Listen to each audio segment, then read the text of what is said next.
নমস্কার বন্ধুরা, আমার ছোট্ট পরিবারে তোমাদেরকে আবার স্বাগত জানাচ্ছি প্রতিদিনের মতোই। তো দেখো, সকাল 10:30 থেকে ব্লগটা শুরু করলাম।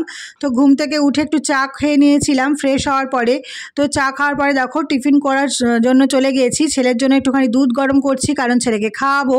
তারপরে আমার জন্য একটা টিফিন বানাবো, তো তোমাদের সাথেও শেয়ার করছি। দেখো, এটা সাবুর পোলাও রেসিপি। তো দেখো, এটা খুব ভালো লাগে খেতে। তোমরা স্ন্যাক্স হিসাবেও খেতে পারো অথবা সকালেও খেতে পারো। তো দেখো, গাজর আর বিনসটাকে প্রথমে ভেজে নিয়েছি। একটুখানি লঙ্কা কুচিয়ে দিতে পারো, তোমরা না চাইলে নাও দিতে পারো, স্কিপ করে যেতে পারো। একটু আদা কুচি দিলাম। তারপরে দেখো, এই যেটা সাবুটাকে না 2 ঘন্টা ভিজিয়ে রেখেছিলাম। তো তারপরে দেখো, এটাকে দিয়ে দিলাম। হালকা ভাজবে, বেশি ভাজবে না, বেশি ভাজলে টেস্ট খারাপ হয়ে যাবে। তো লবণ আর চিনি দিয়ে দিলাম। লবণ চিনি অবশ্যই দেবে পরিমাণ মতো, যে যেটুকুনি নেবে। আমি অল্প নিয়েছিলাম, সেই জন্য অল্প দিলাম। তারপর দেখো, আমার ঝরঝরে পোলাও রেডি হয়ে গিয়েছে।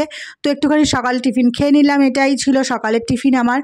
তো কেমন হচ্ছে অবশ্যই কমেন্ট করে জানিও। দেখে তো একটা ভালো লাগে, তো খারাপ লাগাও ব্যাপারটা থাকে। তো কেমন হয়েছে অবশ্যই কমেন্ট করে জানিও। তারপর দেখো, রান্নায় চলে যাব। তো আজকে চিকেন করেছিলাম, সেই রেসিপিটা তোমাদের সাথে শেয়ার করছি। তো প্রথমে দেখো, আমি পেঁয়াজ আর ওটা ছিল টমেটো, ওটাকে ভেজে নিয়েছি, কারণ পেঁয়াজ আর টমেটো ভেজে দিলে খুব টেস্ট লাগে। তো সেই জন্য তারপরে আলু আর মাংসটা ভাজবো। আলুটা প্রথমে ভেজে নিয়েছিলাম, তো সেটা তোমাদের সাথে দেখানো হয়নি, তো বলে দিলাম। তা দেখো, চিকেনটাকে ভেজে নিলাম। চিকেনটাকে না প্রথমে ভেজে নেবে, নাহলে চিকেনের একটা গন্ধ বেরোয়, তো সেই গন্ধটা বেরোবে না। তারপরে দেখো, গোটা গরম মশলা আর জিরে ফোড়ন দিয়েছি। তারপরে আদা রসুন এখানে পেস্টটা দিয়ে দিলাম। তারপরে ওই পেঁয়াজ পেস্টটা দেবো। দেওয়ার পরে পরিমাণ মতো লবণ হলুদ, আর লবণ হলুদটাই দিয়েছি কারণ আমি আঝালা ছেলের জন্য তুলবো, তো সেই জন্য। তো দেখো, আমার ছোট সদস্য আছে বাড়িতে, তো সেই জন্য আমাকে আঝালা তুলতেই হয়। এখানে আমি লবণ আর হলুদটাই ইউজ করেছি, লঙ্কাটা দিইনি, লঙ্কাটা পরে দেবো। তো দেখো, লঙ্কাটাও দিয়ে দিলাম। আর আমাদের চিকেনটাতে দিয়েছিলাম চিকেন কারি মশলা, কারণ ওটা দিলে খুব টেস্ট হয়। তো নামানোর আগে গরম মশলা দিয়ে দেখো নামিয়ে নিয়েছি। কেমন হয়েছে দেখতে অবশ্যই তোমরা কমেন্ট করে জানিও। তো এটাই ছিল লাস্ট লুক।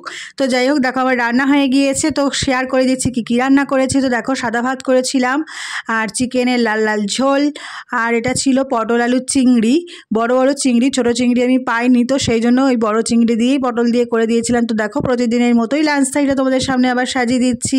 ও এর মাঝখানেও একটা কথা বলা হয়নি, আর আমার ছেলের জন্য কিন্তু পাতলা ঝোল হয়। আমরা যেরকম রিচ খাই, ছেলেকে কিন্তু এরকম রিচ দিই না। তো যাই হোক, দেখো চিকেনের দিয়েই থালিটা সাজিয়ে দিলাম।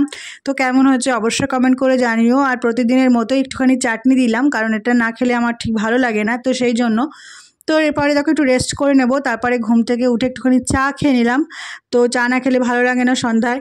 এদিকে আমার ছেলে তো পড়াশোনা সব ভুলে গিয়েছে, তো কী লিখবো করছে। যাই হোক, ওকে পড়াতে বসেছি। তো আজকের মিনি ব্লগটা এই পর্যন্ত থাকলো। সবাই খুব ভালো থেকো, সুস্থ থেকো, সবাই সবার পাশে থেকো।